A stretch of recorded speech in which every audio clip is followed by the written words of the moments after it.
জীবনে 90% সমস্যার সমাধান এভাবেই পাবে যদি তুমি এটা ভাবতে শেখো না তুমি কারো না অন্য কেউ তোমার, কারণ তুমি একান্তই তোমার। হ্যালো এভরিওয়ান, আপনারা সবাই কেমন আছেন? আশা করি সবাই খুব ভালো আছেন, আমিও ভালো। আজকে একটু পরোটা করে নিলাম, কারণ হচ্ছে অনেকদিন থেকে না প্রচুর পরোটা খেতে ইচ্ছা করতেছিল, কিন্তু করা হচ্ছিল না। আমার বোনকে সকালবেলা বললাম যে আটাটা মেখে নিতে, তারপর আমি পরোটাগুলো ডলে নিলাম। ও হচ্ছে পরোটা এরকম শেপ করতে পারে না, গোলটা করতে পারে। আমি ভাবলাম যে চারকানা করে নেই, দেখতেও সুন্দর হবে। আর আমি যেহেতু ভিডিও করি, যেটাতে আমার ভিডিও সব থেকে ভালো হবে, সব আমি চেষ্টা করি ওইভাবেই করতে। যাই হোক, ঘি দিয়ে পরোটা ভেজে নিলাম। আর ঘি দিয়ে পরোটা আমার বোন খেতে পারে না, ওর জন্য আগে আমি তেল দিয়ে ভেজে নিয়েছি, তারপরে আমাদের জন্য ঘি দিয়ে ভেজে নিচ্ছি। আর ঘি দিয়ে পরোটা ভাজলে না পরোটার কালারটা খুব সুন্দর আসে, আমি যেটা আজকে ট্রাই করলাম, নিজেও বুঝতে পারলাম। তাই এখন থেকে ভাবছি যে ঘি দিয়ে পরোটা ভেজে নেব, খেতে ভালোই লাগে। গতকালকের একটু মুরগির মাংস আছে, ভাবলাম যে সেই মুরগির মাংস দিয়ে পরোটা খেয়ে নেব। আর মাংসের সাথে পরোটাটা কিন্তু বেশ ভালোই লাগে।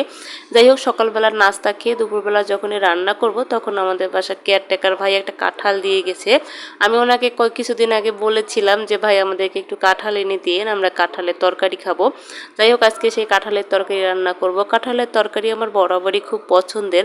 আমি বাড়ি থেকে কাঁঠাল নিয়ে এসেছিলাম, কিন্তু সেটা আমি একদমই খেতে পারিনি।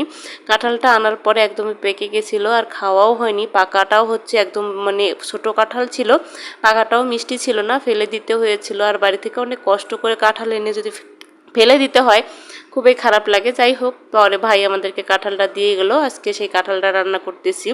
আর একটু হচ্ছে ডিম দিয়ে আলুর ডাল করব। আলুর ডালটা মূলত আমি প্রথমে ভাবছিলাম যে করব না, পরে ভাবলাম যে রাতে যেহেতু খেতে হবে, আমাদের যেহেতু একবেলাই রান্না হয়ে থাকে, রাতের বেলা যেহেতু খেতে হবে, তাই ভাবলাম যে না, আলুর ডালটা করে নেই। আজকে লোহার কড়াইয়ে আলুর ডাল করতে সব থেকে বিপদে পড়ছি, কারণ লোহার কড়াইয়ে তরকারি কিন্তু ম্যাক্সিমাম সময় কালো হয়ে থাকে। যাই হোক, প্রথমে আমি যে কথাটা বলেছিলাম, আমরা সব সময় ভাবি যে আমাদের পাশে প্রিয়জন থাকবে, কেউ আমাদের উপকার করবে, সব সময় সাহায্য করবে, পাশে থাকবে। এটা আসলে একদমই ভুল।